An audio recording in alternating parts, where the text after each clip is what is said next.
Sean here from Unicorn Ventures, and thank you so much for joining us today. I'm joined with David Kenney today, and I'm super excited to have you on. G'day, David. Hey Sean, how are you, mate? I am very excited too. Unicorn Ventures, baby, let's do it. Let's do it. Now, today's a really exciting episode because it's our first one. So this is our first in the series, and I couldn't think of a better person to have on board than David Kenney, who's got such a wealth of experience. When I was going through the research of guest speakers that I wanted to get on board, I knew straight away when I saw coach, mentor, business partner, advisor, consultant, investor. That's David all wrapped up into one. So I'm going to hand over to David for a second. David, tell us, our audience, a bit about who you are, what you do, who you do it for.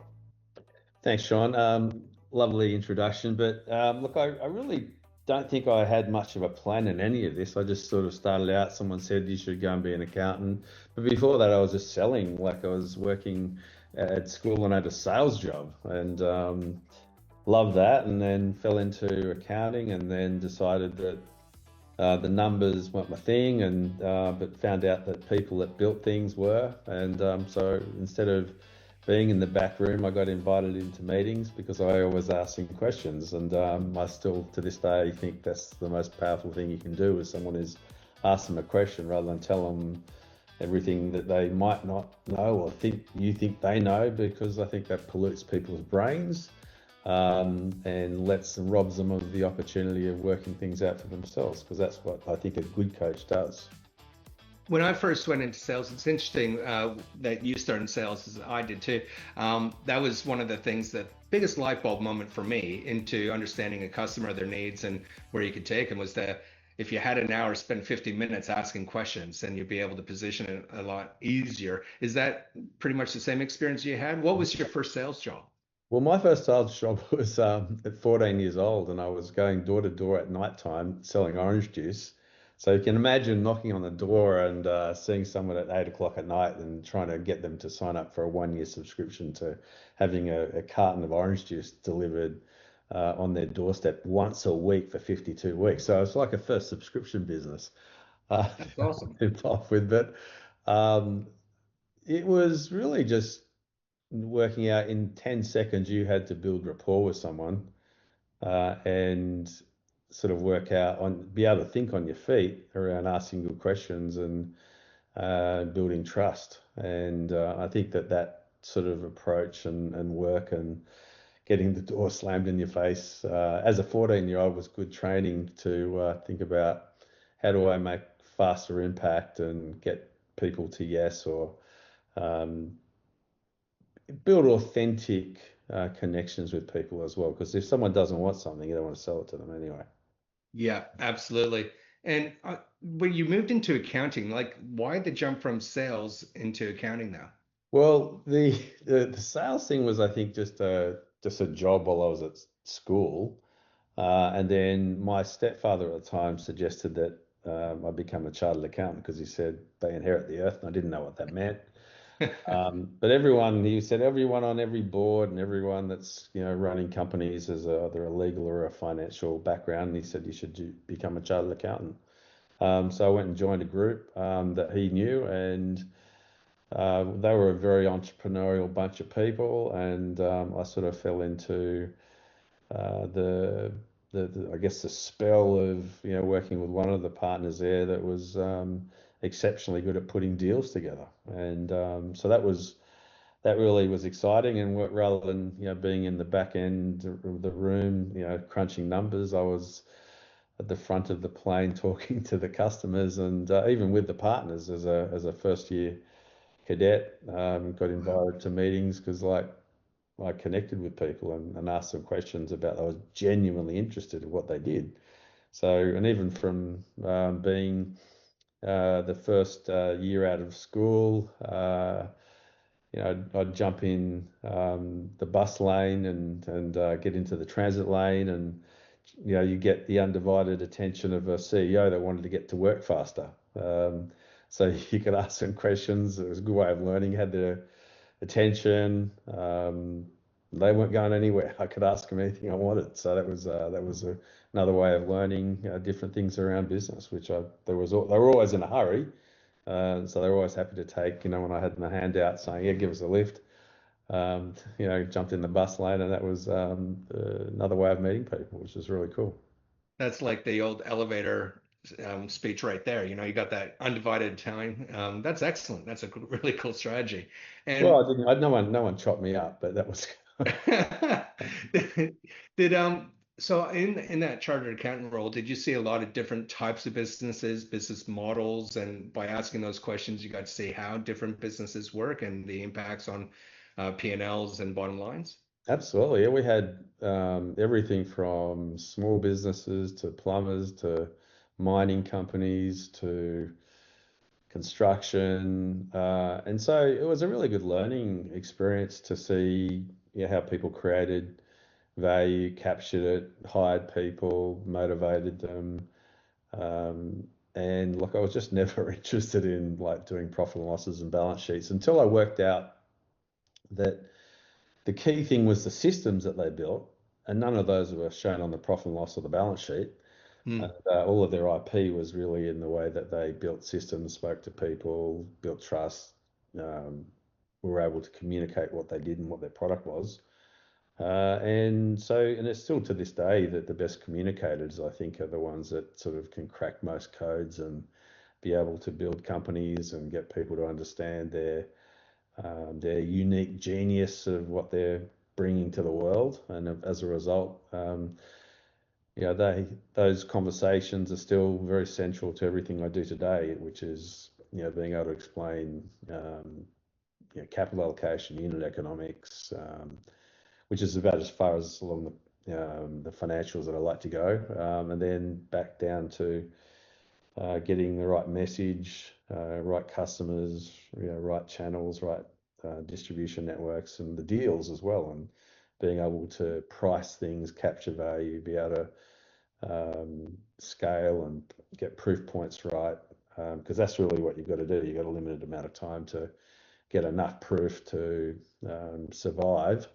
Otherwise, you become a statistic, and that was some of the better founders, or they weren't called founders when I started working with them. They were just the company owner Yeah. who did everything until they discovered there was a better way than doing everything, and they hired people, and they were able to train and spend a lot of time working out what the system should be that they implemented, and they were the fascinating things. Like it was never about a debit or a credit for me. It was always, what did they do to get that result, and how could I reverse engineer that? I think that's such an important part because our audience consists largely of two people. One, other investors and strategists out there, but the other ones are largely business owners who might be in a similar position as to what you've just described. They're probably an SME business. If they have staff at all, it's probably less than 15, and they're in that startup, trying to get to a scale up. But what I love about your journey is you've done everything from ideation, incubator to startup to scale up to enterprise. What is it that you think is the biggest leap for people to take that? If I'm a solo entrepreneur or a business owner of maybe two people, but I need to take that mind shift of getting them to the next step of employing people because they'll see it as an immediate cost straight away, and it's like I can't afford that. I can barely managed as it is. Is that a common roadblock for people that you've worked with? Absolutely. I think that's sort of the principal question is, and I ran a mastermind group with a very good friend, Mitch Harper, and I would say that of the 16 people that were in our group, there were three consistent questions that everyone asked every single week, and they may have called it something slightly different, but it was, what do I do next?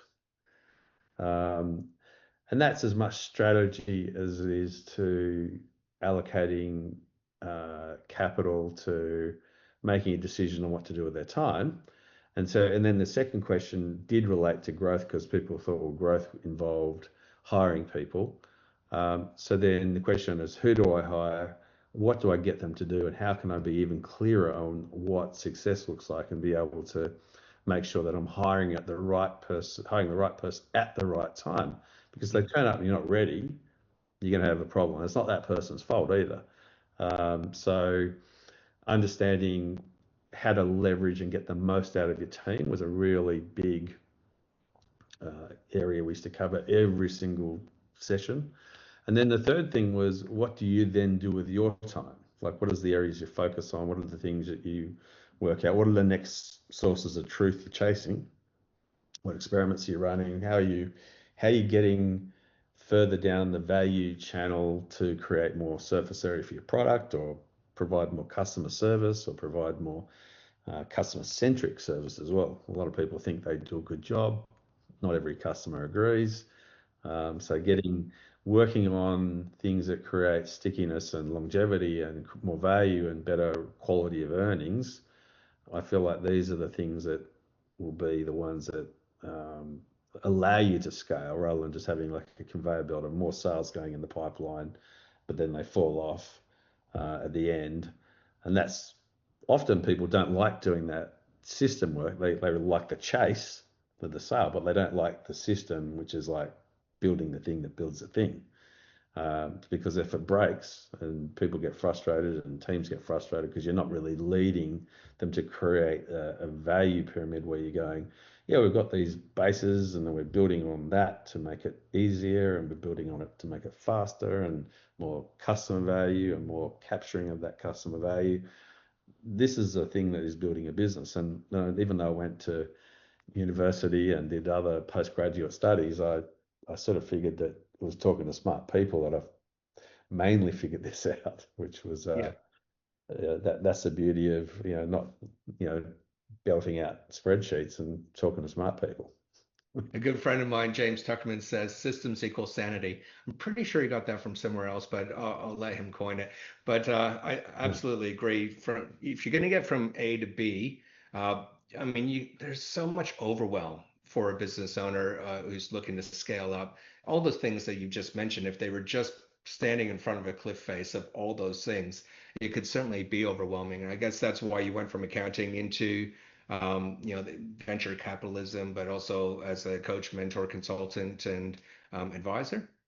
Well, I feel like I sort of, in a way, had my cake and ate it too, or cheated, because I was at an accounting firm as a senior partner for a long time, but for probably the last 20 years of that, I spent most of my time talking to founders and CEOs around the strategy. So it wasn't like I was doing accounting. I was really doing, was sitting in their camp, helping them get clarity on whatever the problem of the day was, or the strategy that would take them into the next level of revenue, or the people problem that they were having that they just couldn't get an answer to, and often they were the problem. So being able to get people to the next level and ask them the right questions, rather than just give them, here, do this, and then no one learns anything. You're polluting their brain because you don't know their context, you don't know what they know, you don't know the questions they've asked.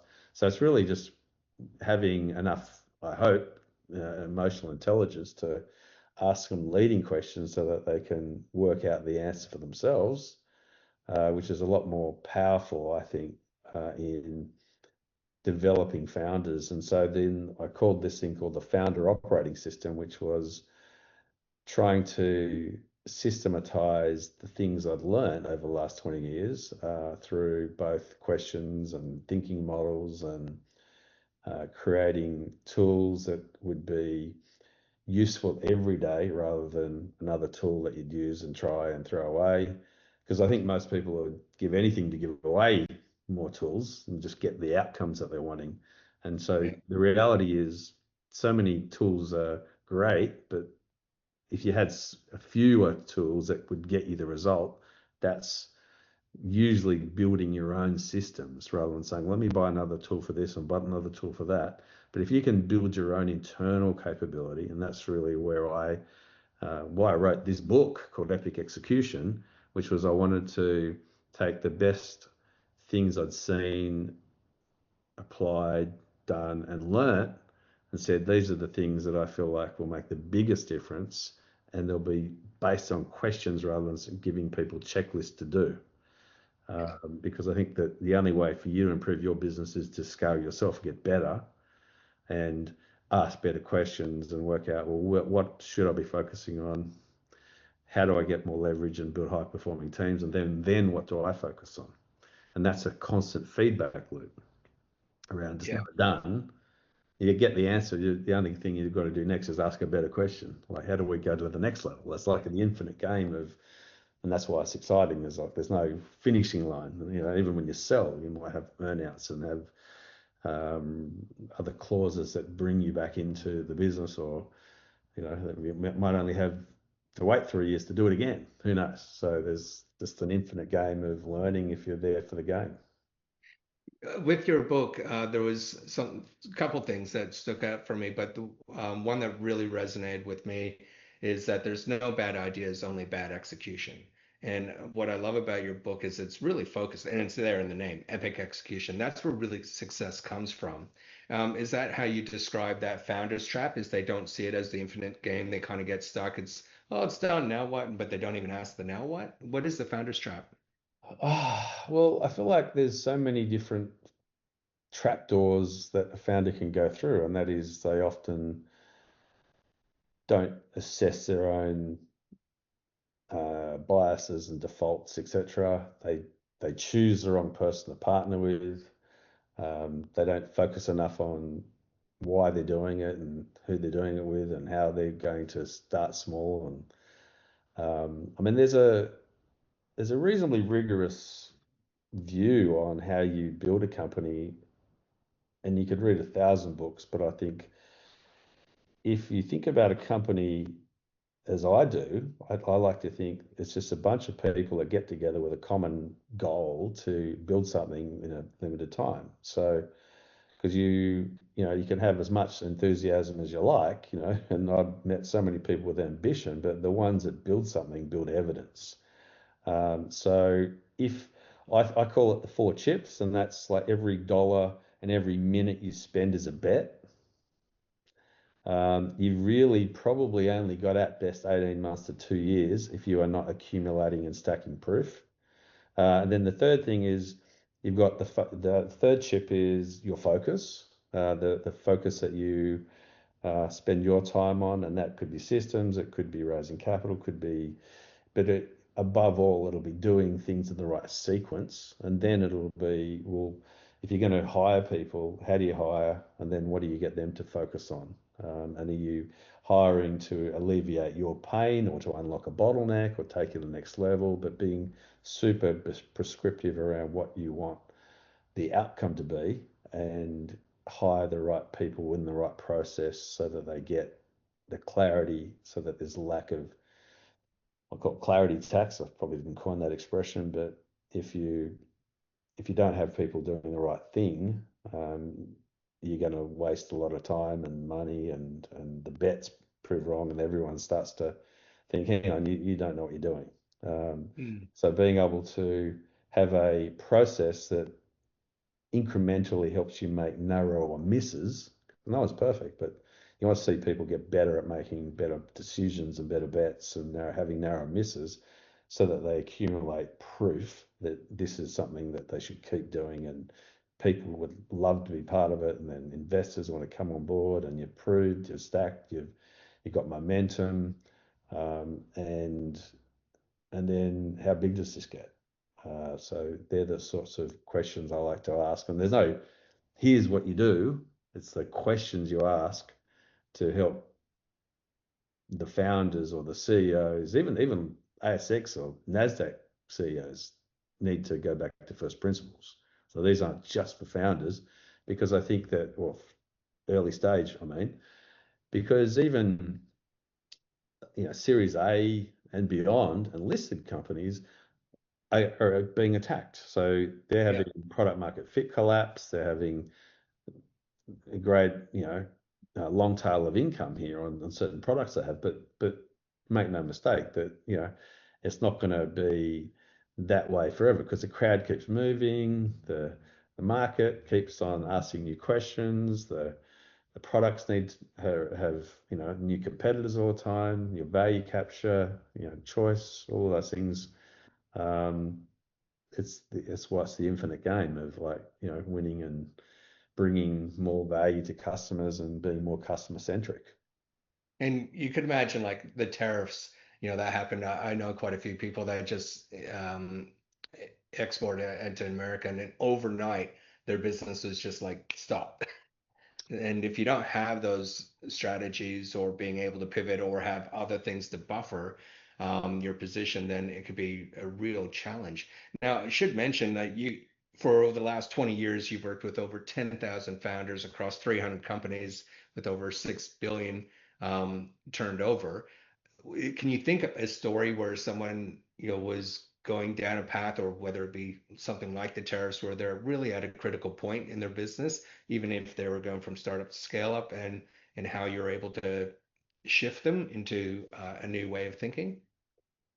Well, it doesn't always have to be a momentous occasion, I think, to make an impact because keeping people on the right track, and I always like to be the person behind the person anyway. So I Yeah. just like asking questions, and I've sat in boardrooms where people have turned down very big offers. I've sat and also always held the mirror up and said, look, are we thinking this through? Is this what we should be doing? I may not be popular sometimes, but I'm always going to ask the hard questions. And I can think of companies I've also been at meetings with people that have had offers of being acquired, for $1 billion plus, and then said, don't do that, let's list. And that turned out to be a masterstroke. But also people that have had major problems and how they've dealt with it and with the integrity of dealing with the problem rather than hiding it or so I don't want to name names in any of these scenarios, but I really feel like my job has always been to be right behind the CEO, but also not tell them that I know more, but just get them to think at another level. And like some CEOs might think, well, I've always known the answer, but I, I, I like to think I've always asked the question that have maybe in some way shaped a little bit of their decision, hopefully in a positive way. But I would say in those numbers you mentioned, I probably reality is from being a mentor at StartMate, Nurudy, Tech Ready Women, Founders Institute, UNSW, blah blah blah blah blah blah. I reckon I've done 20,000 sessions with founders and looked at least 10,000 pitch decks. And through M&A transactions, both raised a lot of money, both placement and being involved in exits and some pretty big marquee transactions and advising different VCs and private equity firms. But I've never really seen it anything other than an absolute joy and opportunity to learn and meet people. And as a result, I feel like my karma bank's pretty full. I can always get a meeting with someone, and there's not a day that goes by that I don't go, I'm a pretty lucky bloke. So, but it's been a lot of hard work. Well, for those 20,000 interactions, for those Malcolm Gladwell fans out there, I'm sure they're average an hour each. So you've certainly put in your hours to be an expert. I have two questions I wanted to ask. First of all, some of our audience might be in SME kind of space where or even they're in the scale up and they're looking at the next step.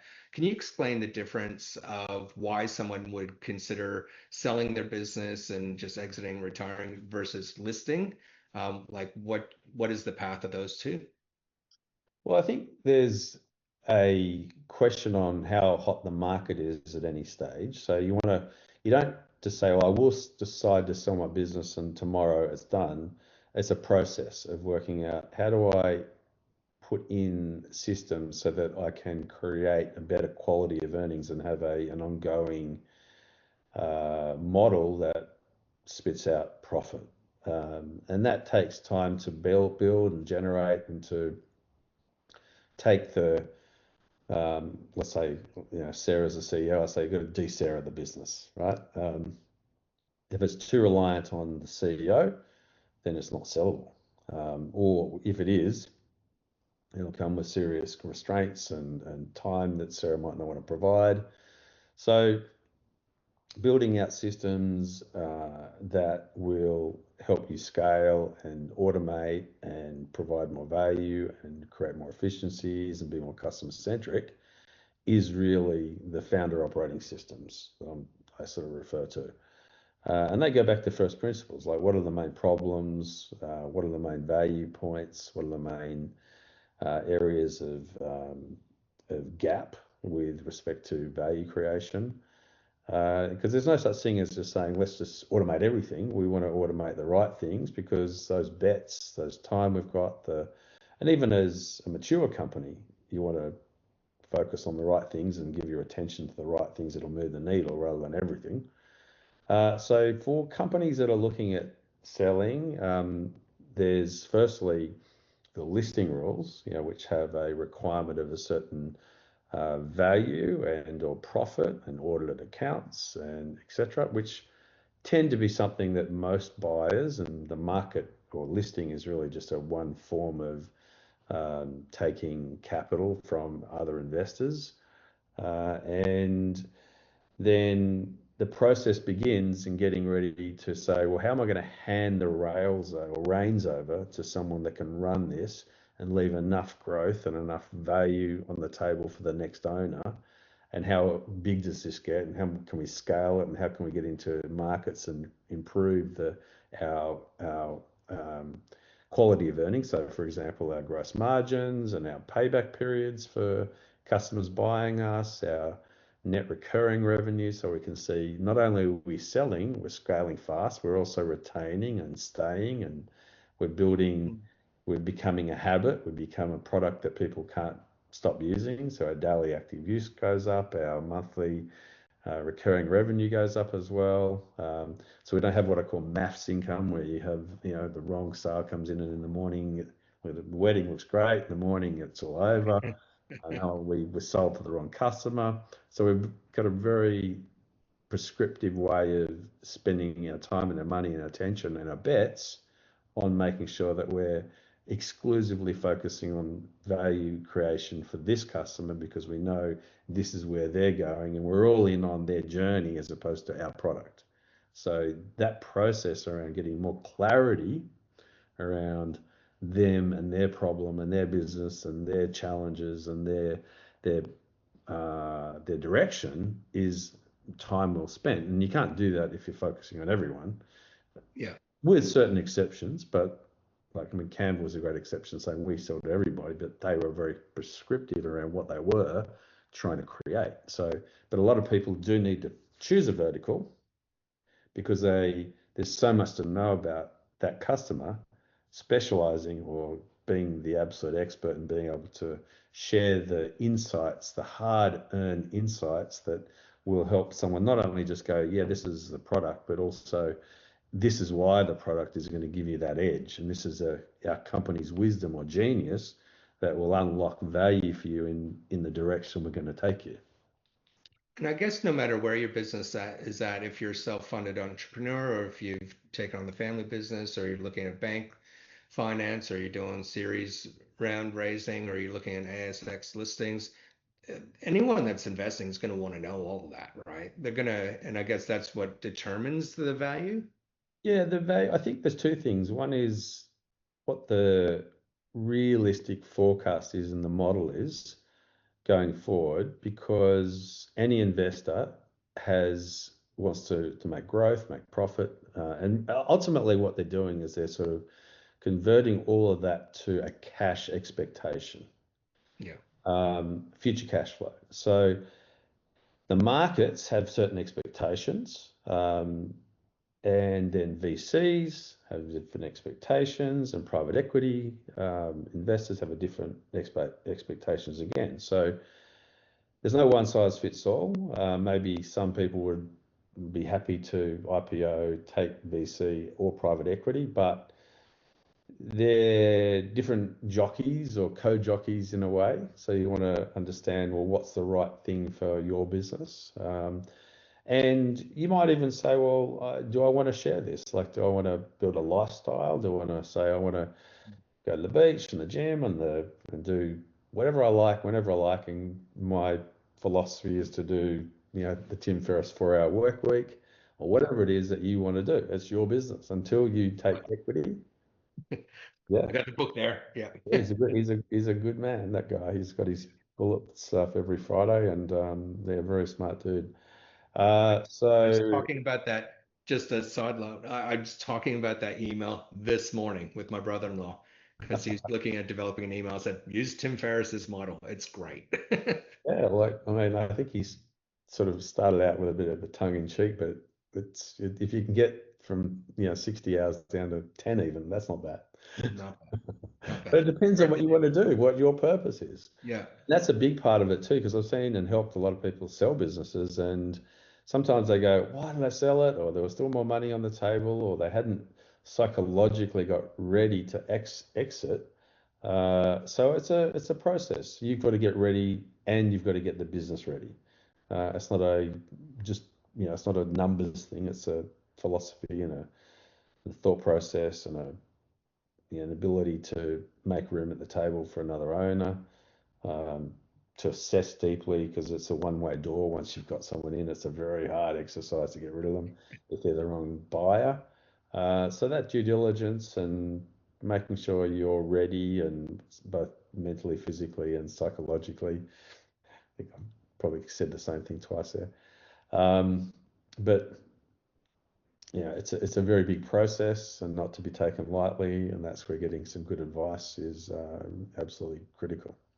Well, I absolutely agree. And I look at some investors out there, and they're taking a more speculative approach, but not with not real any consideration. And I think that's a credit to your background and all the systems you've seen, the questions you've asked, the financial understanding, being able to look at forecasts and cash flow management and everything else you need to put into consideration there. So it's interesting hearing your take on that. When I think about business owners that I've dealt with in the past, and this isn't modeled and it's just off the top of my head, but I feel there's the hardcore business owners that just that's their passion, that's their mission, that's their life, and they're investing 110% of their time into it, and they're okay with that. Then you have the others that want the lifestyle, but they just feel trapped. They don't actually know how to get out of it.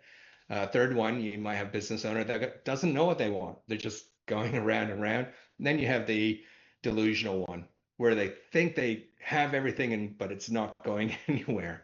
Have you ever had would that be a fair assessment, or would you say that there's perhaps a different way of thinking of where business owners are at depending on where they're at in their business? Oh, absolutely. I mean, there's so many different reasons why people get out of bed. They think of, it's a game. It's part of who they are. It's their ego. It could be their reason for feeling good about themselves or not. But separate, it's not necessarily the healthiest thing to say if something goes wrong with the business, you're a failure or any of those things.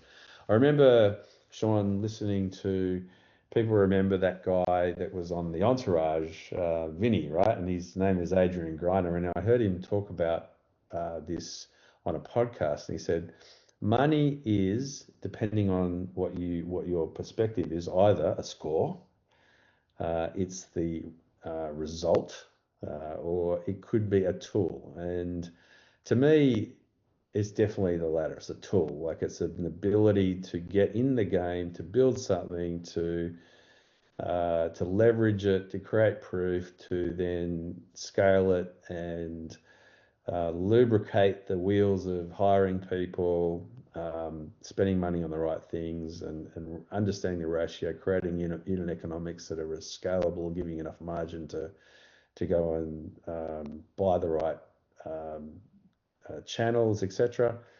But it's not doesn't define you, or maybe for some it does, but certainly it's never really been something that I go, oh, the richer the someone is, the more I like them. It's probably sometimes often the opposite. Um, because I think that being an advocate for trying to really just enjoy, the team and your customers and all that sort of thing is just so much more rewarding. And that's why I think that a lot of the best leaders are essentially just people that are solving problems that, have the triangle of, or square of the, looking after their stakeholders, looking after their customers, looking after their investors, and looking after their team. And that gives them joy. And the result by doing a good job is money, but the other four elements of recognition or just knowing that you've done a good job, and that's not about your ego. It's just that what else would you do? You just do a good job, and the result and the reward is just learning and being and testing your curiosity, and that's what you did, and it worked out great. It doesn't mean you get it right next time, but it was a process, and you learnt, and that's to me why it's a lot of fun. And I call it the infinite game, because you never get to the top and you're done, because not every founder can build another one. But it's just a lot of fun learning. You spoke in your book about how important culture is a couple of times, it pops up a lot. Um, do you have, when determining, I imagine because you've dealt with so many businesses and people are reaching out to you all the time, you have that karma bank pretty full, I think you said. Is there a single question that you ask, kind of a diagnostic question that you ask new people or new founders, new business owners that you're considering working with that kind of determines whether or not I want to be working with this person? Is there like a silver bullet question you start with? There is actually. I didn't actually expect it would be a silver bullet, but I do think that the question of perception, and I call it my radar model, um, which is looking at reality and alignment and insights. But the question I like to ask is, what are you seeing? Because it lets me see whether or not they're a positive person, whether or not they're able to identify the issues, whether or not they are selfish, whether or not how articulate they are, how keen they are to actually work on the result and get better. Um, and it allows for a leading question, which is to ask another question, which is to go deeper into the direction that how detailed is their knowledge in this area of the problem. Do Mm. they do they have a superficial understanding? What's their intent? Do they want to?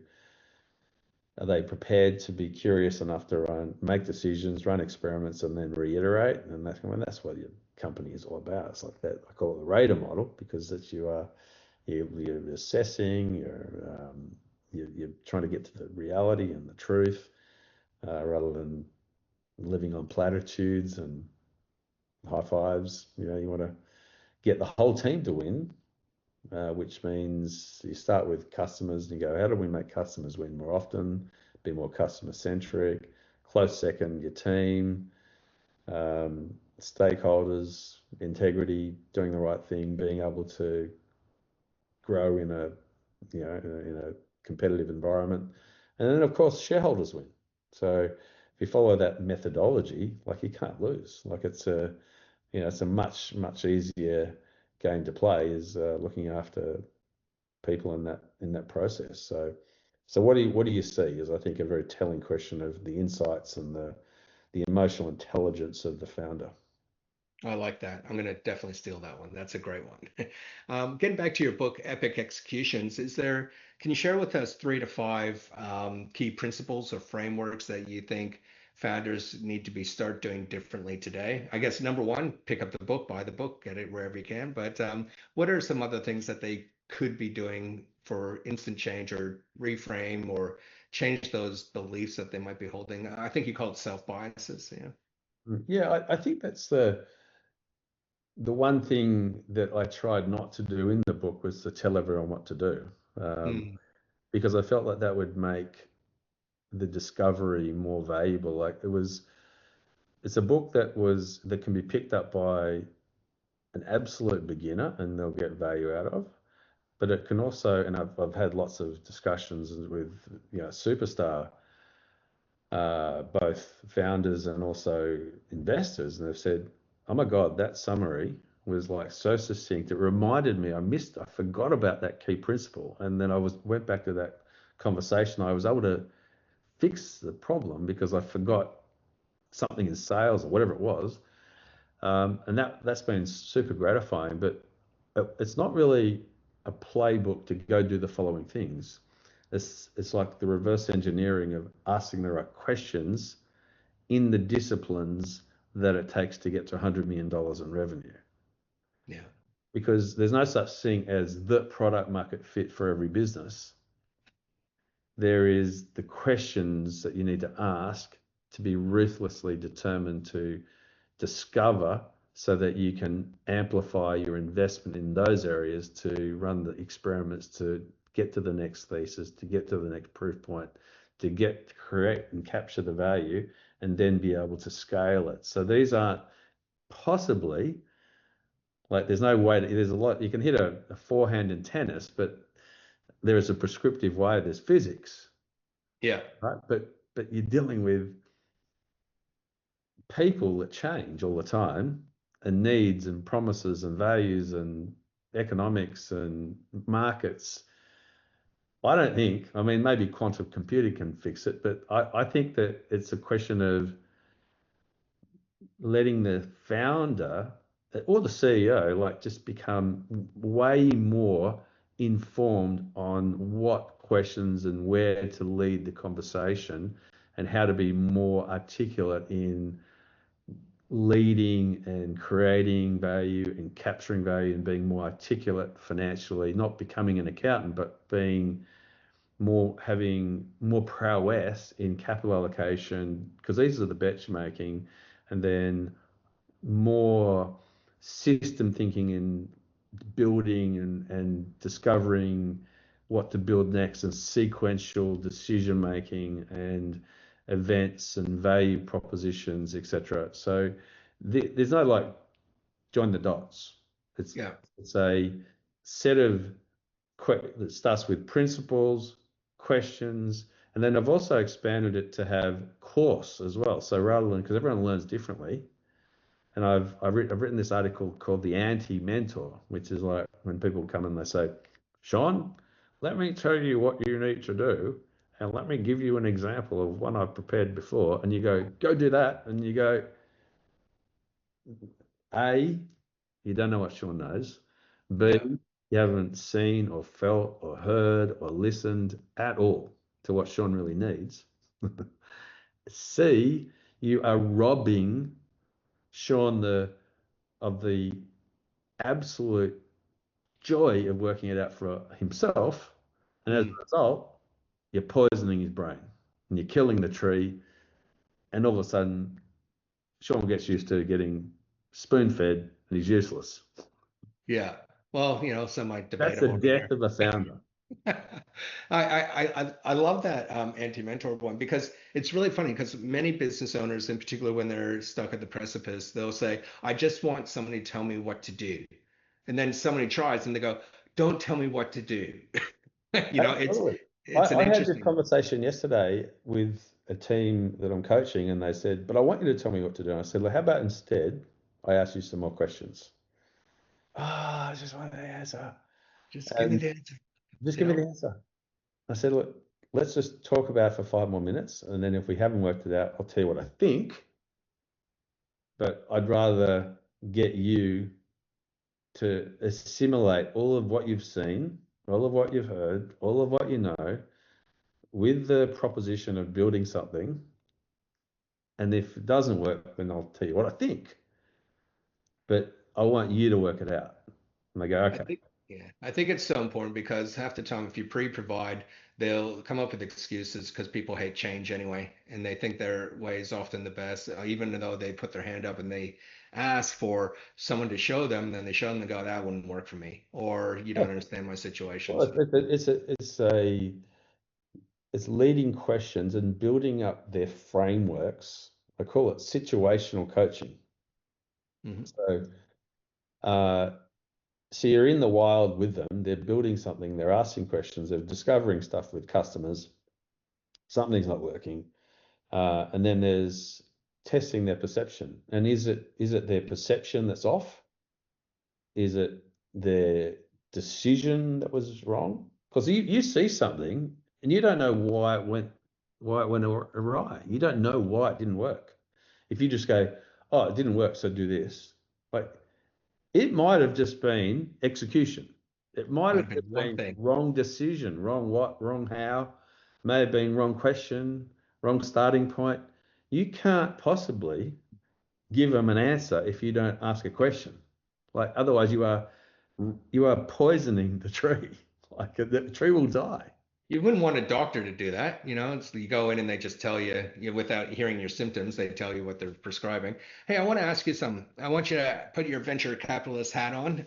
You are a venture partner for Black Nova Venture Capital, and you've had a lot of experience with people pitching ideas. What for you makes a really good pitch? And I'd like to ask, how are people pitching you? Are most commonly are they reaching out phone, email, sending you presentation packs? Is it part of forums or incubators that you mentioned, the Mind group that you did with Mitch Harper? What is it that how are you coming across ideas, and what stands out as a great pitch versus others? I would say every single person from um, every different channel, from LinkedIn to through Instagram to email to like I'm an open book. You can look at my LinkedIn profile and you can find me with my email address. I'm not hiding. There I am if you want to chat. Um, and I'll answer anyone. And I see everything. And I've just got back from the Startup World Cup where I saw 98 founders from all around the world, literally all around the world. There was only 30 US companies and 70 was there was 98. Two people couldn't get a visa. And they pitched and they had 2 minutes to start with, and then everyone got a minute, and then 10 winners or 10 grand finalists got a 4 minute pitch Where was that being held? Sorry, in San Francisco. San Fran. Right, cool. Yeah, with Pegasus Ventures. Hmm. And my partner in that was we were coaching, and so I went over and saw 98 pitches, and I would say it was really gratifying to see that the best pitchers did the following things, which is some of the things I've coached, which is to think about it's not an essay, like it's not a TED talk. It's not, you don't want to Hmm. conflate product demo or customer pitch with investor pitch. Like get in the right lane, get in the right mode. Uh, then you also want to understand that investors see countless opportunities. So you want to stand out. Like, so therefore you want to get in the right zone where people go, this person's different and they are a master communicator. They're coming about this problem in a very different way, but they also don't necessarily start with a problem because then they're following, like you're driving a manual and you go, oh, first, second. I just want to know how fast you can go, right?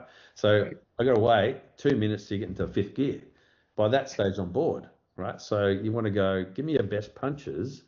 And so a lot of the better founders, I think, will actually explain their solution, not educate me on a minute worth of what I already know is that greenhouse gases or this is a problem or housing crisis. I don't need a thesis on stuff I already know.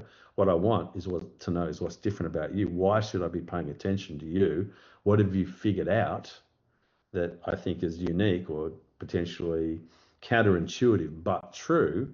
And if you can get me those five punches faster and some proof, I think everyone sits up and notices. And then the ability for people to actually explain what they do in absolute technicolor clarity Hmm.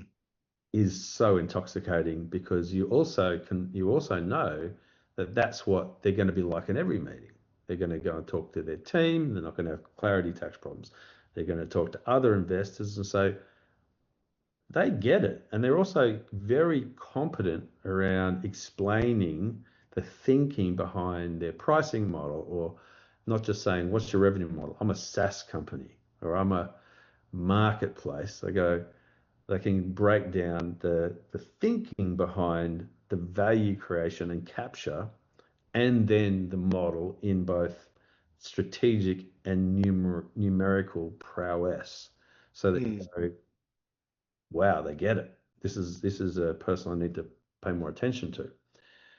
And then they bring a story in and they make a little bit of humor, and they make you just because you investors are going, do I want to spend the next 7 years talking to this person? Is it going to be a punish?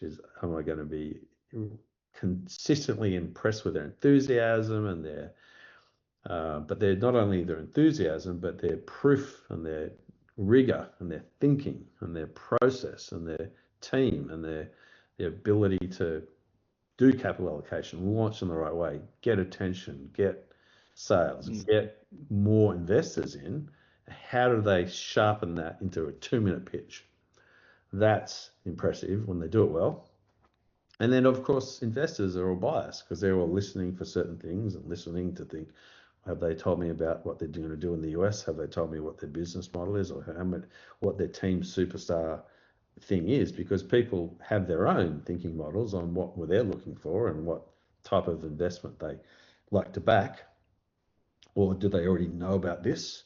So therefore, giving people a solution is a better approach, I think, than giving people a thesis or a TED talk on the Mm. problems of global warming or climate change, etc.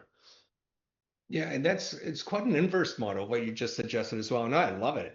Just as you're describing, I was going, yeah, that's what I'd want to listen to. Like that's a beautiful model. Whereas I think in sales, we're told start with the customer, the problems they face, and the inverse of if you could provide the solution and how your product service fits that solution. It is a very cookie cutter step one, step two, isn't it?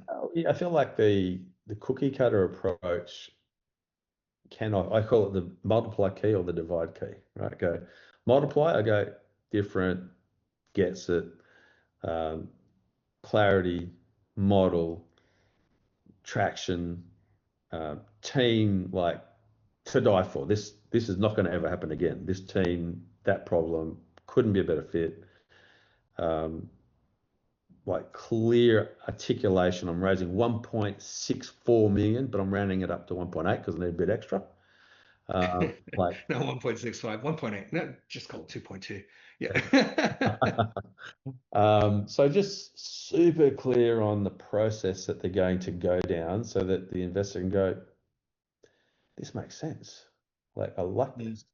Um, but I don't think it's about uh, with sales as well. You mentioned sales. I think sales is about partnering with people and providing almost a consultative approach to solving their problem so that you are vitally interested in the outcome, not the sale.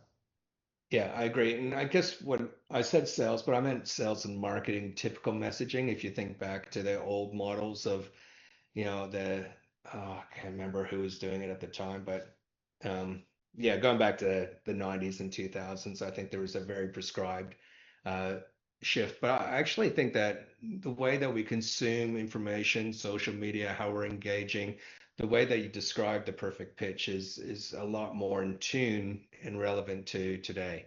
So Well, thank you there's for only sharing that. really two things I think, Sean, that really investors are looking for, and I've covered that. But then what founders are looking for is they want help with raising capital. They want Mm, to understand more deeply what a go-to-market motion and process looks like. Three, they want to make better bets and therefore become better at capital allocation, like not only raising it, but knowing how to spend it. And the fourth thing is they need to get better at enterprise sales unless they're a product-led company. And they're the four things that I focus on. Like I just don't care about yeah. most other things. Those four things is like that's my operating systems and knowledge I like to talk about and share, and not just for the sake of talking about, but like literally to move the founder down the proof point to get more evidence, to make more money in sales, capture more value, hire better people, get better investors, and be worth investing in and get better not only as a company but as a founder. So those things So I you, think build more proof before the burn. So you're stacking more proof faster than you're burning proof. yeah. But you're running out of time. You're running out of time, and you haven't stacked the proof that you need to get these 5 proof points to get like to build into your systems thinking around radar systems and creating efficiency process and learning faster feedback loops and building the right team, the right systems, the right processes so that you become something that can scale, that won't break, or it'll be ready. And you'll know this is what we need to work on next, rather than saying, "Oh, that was a surprise," and like uh, Mm. you're always going to get met with random things, but you want to try and be a little bit more prowess to know here's what we're going to work on, so there is less wake up calls. So if somebody was listening to this podcast right now, a business owner, founder, and they're going, okay, that's great. And but I just worked it out due to whatever external impacts are out there at the moment, but I've got enough runway for say 9 months, Mhm. 10 months, and I don't actually have the time to develop everything. What are the three things or up to three things that you'd say, well, this is absolutely what you need to focus on now? Is it getting someone like yourself involved quicker? Is it about developing those systems as quick as possible? Is it about what is it? Well, I think it's identifying your gaps, like it's understanding what's working and what am I really not doing well, and how would I accelerate that if it's important. Like there are so many things you could do. You can go write a LinkedIn article, you can go and get on a panel, you can go, but you've got to work out how do I stack proof? Like how do I know that more people, well, how do I know people use it? But it's also looking at where you are. Hmm. So if you've got an MVP, will people use it? Will they pay for it? Will they hang around? Can you go deeper into an organization?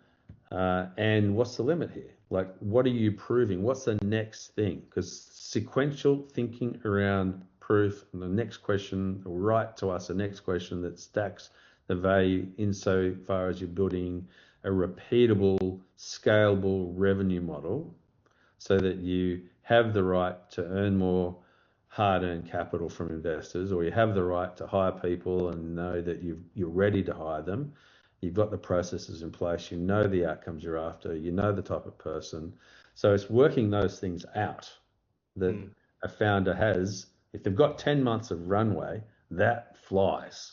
So they're Yeah. going to run out of time, run out of bets. So they need to think about what is the most important piece of proof they need to get right now that buys them more bets, right? And by that I mean not just guesses, like what have they learned that will actually help a customer more, or find the product that will be the right next or the feature. There's the next thing to build that will create a little bit more value, or create a bit more time, or create a bit more user experience. These are the things that are questions that you need to ask around what do I do in what order that will create more users, more value for the users. They will become a habit. They'll become more, it'll be the last thing they'll get rid of. And then getting them to tell the stories, build the flywheels, build the new releases, getting everyone aligned to what that is so that you get the whole thing, everyone moving in the right direction creates that momentum. It's less drag, it's less clarity tax because people doing the wrong thing or not focusing the right thing. Everyone focusing the right thing is just so much more powerful and creates Hmm. momentum through. Everyone believes they're doing the right thing, and so therefore the job of a leader is to build clarity and build buy-in. And one of the key things I see so many leaders don't do well is they don't necessarily a good listener. They go, Hmm. I'm going to tell everyone what to do. I delegate. I tell I am the boss. I have subordinates. I have this money and I've hired them, so they need to do what I do or tell them to do. to me, what an opportunity lost because you've forgotten that they're at the coalface. You need to listen. It doesn't mean you need to follow, but you need to. No one cares what you know until they know how much you care. Uh, Yeah. and so they need to think, well, you are going to be making better bets because you've listened, you've heard, you asked questions, let's get behind this. We didn't agree with everything, but let's get behind it because you did listen, you did assimilate, you did put a logical sequence to it. You had a plan. It makes sense. Let's go. And that's so much more powerful than saying, "Well, I don't know what to do," or "I'm going to try this," and this other competitor did that. Like you want to be aware of other competitors, but you don't want to follow. Um, Yeah. like it's And just I just think that what you just said, if a business was in that spot of on 10 months runway, and if they just did that, at least at the end of the time, they'd be in a position where they could probably secure funding, additional partnerships, investments, and so forth. But if every business just did that, they would never find themselves in that position. absolutely. So when people talk about raising, oh, it's too soon, I shouldn't start, or you're laying down the tracks with investors saying, I'm going to do this. And they're going to go, all I want you to remember is I'm not raising money now and I'm going to do this. So you can come back and say, hey, Jono, I did this. I said I would. It's done. And this was what it means now. And the next thing I'm going to do is this. Right. And so epic execution. Like Yeah. it's around getting the things that are the most important done so that people believe you're a doer and you can get it done. And that's what it takes to build a company is like to iterate, learn, make better decisions, repeat. Um, start with reality, test assumptions, run the right experiments to prove more proof, um, execute, do it again. Like that's the whole Raider model I've developed. So what's coming up for Epic Execution for you personally and for the business? What can our listeners be excited about? Well, I don't still have necessarily the grandest plan, which is how I started. But I am doing advisory work for about 5 companies that are at different stages of anywhere from sub one to plus $50 million in revenue, and they're all different sort of companies. And then I still love giving back, and I've done lots of workshops with everyone from Blackbird Giants and various universities and helping with demos, etc. So I really still enjoy doing that. It's not just that I enjoy it; I learn stuff. Like you go, it keeps you contemporary, looking at what the best people are. And that's why one of the reasons we went to Silicon Valley. And from the book, there are 24 courses. There's an Mhm. associated podcast as well. And I'm constantly looking for guests who are good exponents of some of the principles in the book. And yeah, and then there's also the role I play at Black Nova, which is to uh, spend time with the teams that I'm working with and also to propagate the qualities that Black Nova has and the teams and the venture partners and just constantly iterating the knowledge to help the teams, the portfolio companies win more often and have bigger wins. So it's a pretty cool thing. But what keeps me balanced is the morning start every morning down to the beach, walk to Shelley, swim at Manly, come back and 3 times a week at the gym, Hmm. clear the head, even do a bit of Reiki to get more clarity. Hmm. So no plan other than just keep doing what I enjoy doing and Sounds just awesome. helping helping founders win impossible games and got some leading large companies that I'm working with and also some up and comers. So where can people find you on the, like, what's your social handles and website? So epicexecution.com is the main website, and that's got the book and the academy and some blogs that have been written, but there's also a Substack that I'm relatively late to. That I started writing. I did a story on Figma the other day, and one of the companies I've invested in, and also on enterprise sales. I just write stuff I'm interested in, so you won't find anything around. Uh, it's got to have business as well, so none of the sports I follow, unfortunately. Uh, and LinkedIn, yeah, look, I'm on LinkedIn and try and share hopefully useful content there sometimes. And even at this week, tomorrow night, I'm at my very good friend Chris Clark from Team, who's got an event he's running at the Brookvale Brewing Company, Dad and Dave's. That's not me. But there's some founders pitching, and I've been helping with that program for a little while. So yeah, having fun with the book. Actually, one other thing, Hmm. a friend of mine, Karen, who's the CEO of the Growth Faculty, has taken my voluminous writing and has put me on the growth faculty as one of the AI mentors, and that goes live any minute. So that covers all the podcasts and the book and the courses and the countless articles I've written. As one of her AI mentors, did you say? Yes, Oh, that's cool. I'll have to check that out. That sounds yeah. awesome. No, she's great. So check out the growth faculty.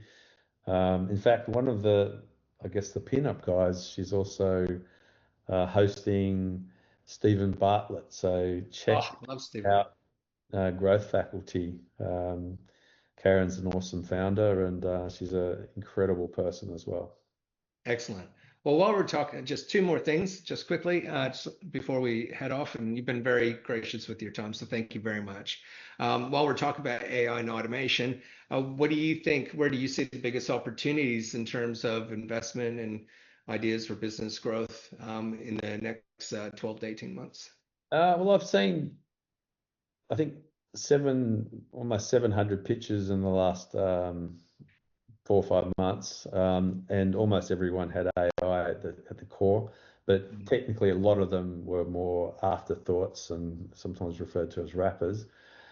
Yeah. Uh, I think that a lot of people that are starting with a vertical and a problem and not just thinking about, well, how do I make it slightly faster, or thinking about the actual moat that they have, which isn't necessarily they have some AI, um, but is it the data? Is it the speed? Is it the unique insights that they have that are going to actually also have a playbook around what it is that they are looking for? I think Mhm. that those people that are thinking, go back to first principles, solve a problem, AI enables you rather than is the replacement of everything. And I think being able to go faster isn't going to make you a better thinker, but it can help you go faster. And I think the speed to which you release new product features, discover what really resonates with customers, what solves real problems rather than, you know, slightly faster horses, I think is a good lens for people to say, look, is this going to be disrupted, or am I going to, create a real wedge into this sector? Yeah. Cool. I like that. All right, the last one. We finish off the podcast every episode with the AI idea of the day for business growth and automation. And with your venture capitalist hat on, would it be a good idea thinking about, yes, taking it further? So today's idea is a Globe Sales AI. And essentially, what this is, it's an AI agent that is embedded in your business, and it takes all of your IP, your marketing, your sales, your value proposition and everything, and crafts it and sends it out to global markets if you're a global business, and translates it into the language of that market, keeping in mind all the idiosyncrasies and things that may likely offend, but also appeal to particular markets as well, keeping in mind that some regions are very different from each other. Does it sound like a great idea? Yes or no? Well, I think everyone wants more sales. They want to become global. I think it depends on, like everything, there's questions, and like I always like asking the founder, like, tell me what you hear, what you see here, what are you building, why are you building it this way?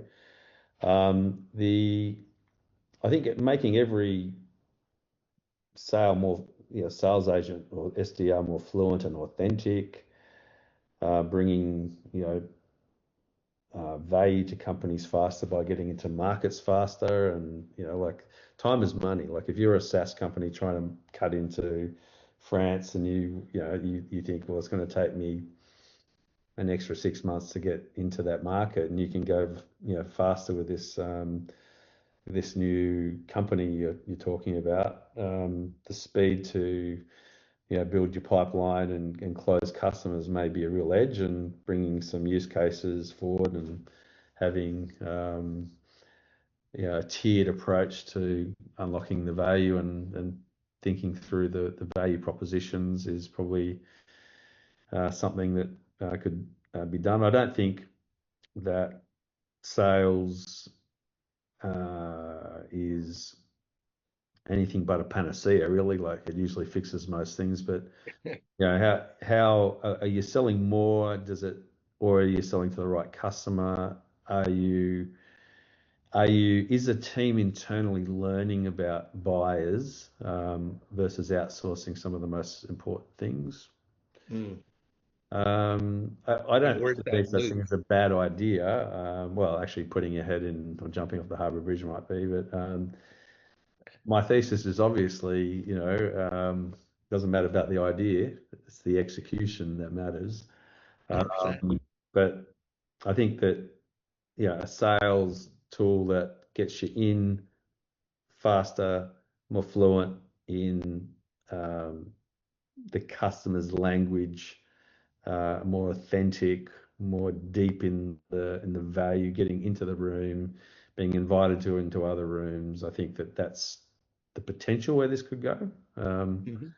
But like everything, it depends on the team and the questions they're asking and the stage they're at, and what they're trying to figure out first, and what their first version is, and what unique wedge they have into a market, or how are they going to get those insights faster and test them, um, and then work backwards from what they think they can achieve after the first raise, and what will they look like, what will they do next, who will they hire, this is just a business. Like Yeah. it needs the same lens of looking at the proof and reality, and you know, can this make life easier?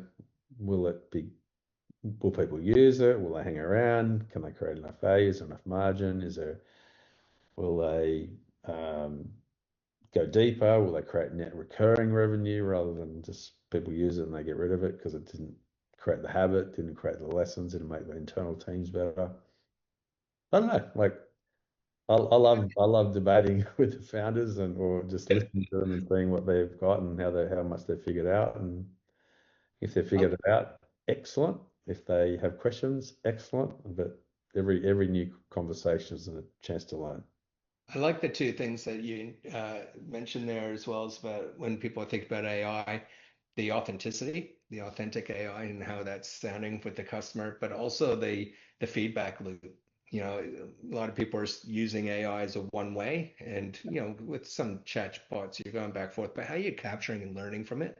I think that's a really important bit. I could see this as being a good solution if someone were to develop and then to exit sell it to a global sales company quickly, if they could master it and plug into something that's already established, that could be a good turnaround. But Well, the question on that, Sean, is if they sell it internally, um, does it become a feature or just a single tool in an mm, organization? That the beauty of like everyone's favorite tool is that you get uncommon value. Um, But the common value is just saying, look, we've just got this one tool. We sometimes use it for this and that, but it doesn't do this, and therefore it becomes irrelevant. I feel like a product like that isn't one and done. It's like, how does it get better at the behavioral analytics? Sitting here going and talking to you and watching your eyes and watching your facial expressions and understanding what really was the key value point that was mentioned, or actually how bad is that pain, if it can learn, if it can train, if it can calibrate itself to get better, that'd be cool. Everyone wants sales, but authenticity, not only in trust, but also in non-feeling like a bot or an SDR that's like just going back to an LLM and giving you a canned answer. I don't know. I don't know whether or not people are going to say people first companies rather than AI first companies at some stage. Well, it'll be interesting to see where we're at in 12, 18 months' time, right? It will be. It will be. It's fascinating to watch. Yeah. David, thank you so much for your time today. It's been an absolute pleasure to have you on as a guest, and thank you for sharing your wealth of knowledge. You've given away so many frameworks, you dropped so many value bombs, and there's certainly a lot for both investors and for business owners to think about and how they're moving forward as well, and giving a deeper thought into asking questions and trying to forecast out what the future looks like, as opposed to being just stuck in it right now. So thank you so much. You've been an awesome guest. Thank you. Thank you so much for having me, Sean. It's a pleasure, and I like being challenged on all those different questions. That was really cool. Thank you so much, and everyone for listening. Great to meet you. Well, thank you everyone for joining us today, and we'll catch you on the next episode of Unicorn Ventures. All the best. Bye.